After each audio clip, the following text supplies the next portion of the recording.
Welcome दोस्तों, स्वागत है आप सभी का हमारे चैनल पुअर मूवी गोवर पे। दोस्तों फाइनली डिज्नी प्लस हॉटस्टार की web series criminal justice season 3 release हो चुकी है। लेकिन दोस्तों इस बार सिर्फ 2 ही एपिसोड्स रिलीज किए गए हैं और बाकी के जो एपिसोड्स हैं वो धीरे धीरे करके हमारे सामने आएंगे। तो इन 2 एपिसोड्स को देखने के बाद बात अगर मैं करूं यहाँ पर कहानी के बारे में, तो इस बार हमें एक अपर क्लास फैमिली की कहानी दिखाई गई है, जहां पर एक हस्बैंड है, एक वाइफ है और 2 टीनेज बच्चे हैं, जारा एंड मुकुल।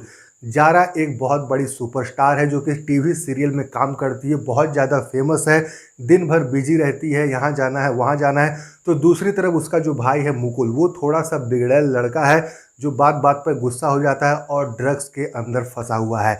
एक दिन अचानक से जारा की मृत्यु होती है, मर्डर होता है, उसकी लाश मिलती है और पूरा का पूरा जो शक है वो उसके भाई मुकुल के ऊपर आ गया है। जितने भी यहाँ पर सबूत मिल रहे हैं पुलिस वालों को, वो सारे सबूत मुकुल की तरफ इशारा कर रहे हैं। तो दोस्तों यहाँ पर 2 एपिसोड्स के अंदर पूरी ये कहानी का बिल्डअप देखने को मिलता है। आखिर ये फैमिली कैसी थी, इनके रिलेशन कैसे थे और किस तरीके से ये घटना घटी है, किस तरीके से पुलिस को सबूत मिले हैं और अब मुकुल को भेज दिया गया है जुवेनाइल सेंटर। तो दोस्तों अब यहाँ पर एंट्री होगी माधव मिश्रा की, जो कि इस केस को लेंगे और किस तरीके से अपना एक अलग इन्वेस्टिगेशन करेंगे, किस तरीके से सबूत इकट्ठा करेंगे और किस तरीके से इस केस को लड़ेंगे, जीतेंगे। ये सब कुछ जानने के लिए दोस्तों हमको बाकी सारे एपिसोड्स का इंतजार करना पड़ेगा, जो कि अभी तक रिलीज नहीं हुआ है। बात अगर मैं करूं दोस्तों इन 2 एपिसोड्स के बारे में, तो दोनों एपिसोड्स बहुत ही अच्छे तरीके से पेश किए गए हैं, बहुत ही अच्छे तरीके से डायरेक्ट किए गए हैं। एक खूबसूरत सी वेब सीरीज़ बनाई गई है, ऐसा आपको महसूस होगा देखते वक्त। और साथ ही साथ मैं ये भी कहना चाहूँगा कि एक भी सेकंड इन दोनों एपिसोड में आपको बोर नहीं करता। बहुत ही अच्छा स्क्रीन प्ले है, बहुत ही अच्छे तरीके से कहानी आपके सामने पेश की गई है। अब हम दोस्तों बात करें कि आखिर इस सीज़न में हमें क्या देखने को मिल सकता है। तो अगर आप लोगों ने दोस्तों सीज़न 1 और सीज़न 2 देखा होगा तो आप लोग को अच्छे से पता होगा कि ये जो शो है बहुत ही नॉर्मल सा फॉर्मेट लेकर चलता है, जहाँ पर पहले हमें एक घटना के बारे में बता दिया जाता है, उसके बाद एक आरोपी होता है जो कि एक्चुअल में आरोपी नहीं है, वो बस माहौल और सिचुएशन के हिसाब से फंस गया रहता है। लेकिन माधव मिश्रा आते हैं, इन्वेस्टिगेशन करते हैं, कुछ ऐसी ऐसी चीज़ें खोजते हैं जो किसी ने भी नज़र नहीं रखी थी।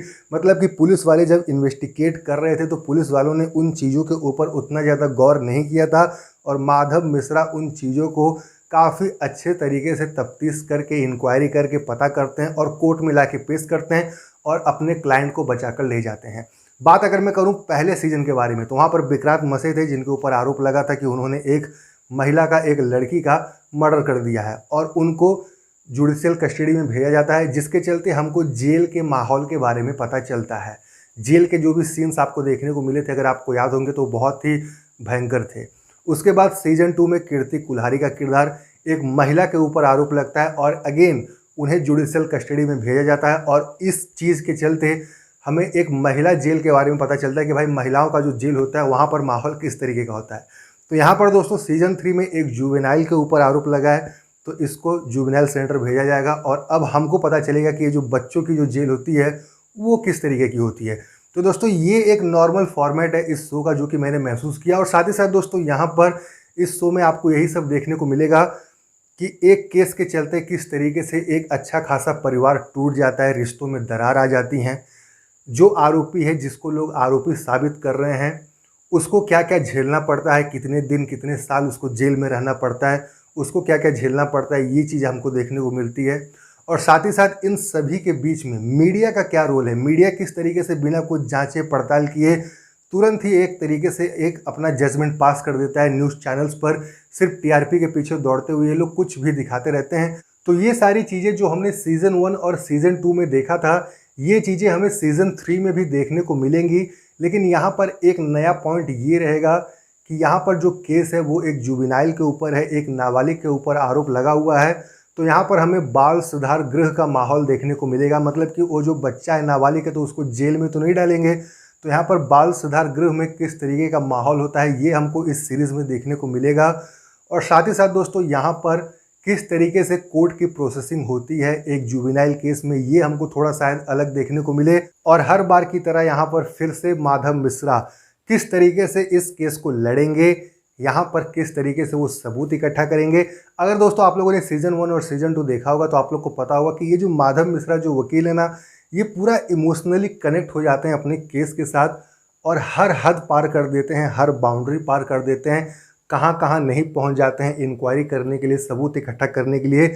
जो चीज़ें पुलिस वालों से भी छूट गई रहती है उन चीज़ों को भी ये कहीं ना कहीं से खोज के निकाल के केस में कुछ ना कुछ ऐसा चीज़ लाकर पेश कर देते हैं जिसके बाद इनका क्लाइंट बच जाता है। तो दोस्तों कुल मिला जुला कर इस बार का भी जो सीज़न है वो काफ़ी ज़बरदस्त होने वाला है। काफ़ी ऐसी चीज़ें हमको देखने को मिलेंगी आगे जो हमको सरप्राइज़ करेंगी, हमको थोड़ा इमोशनल करेंगी और एंड में जो रिजल्ट आएगा वो आपको भी पूरी तरीके से चौंका देगा।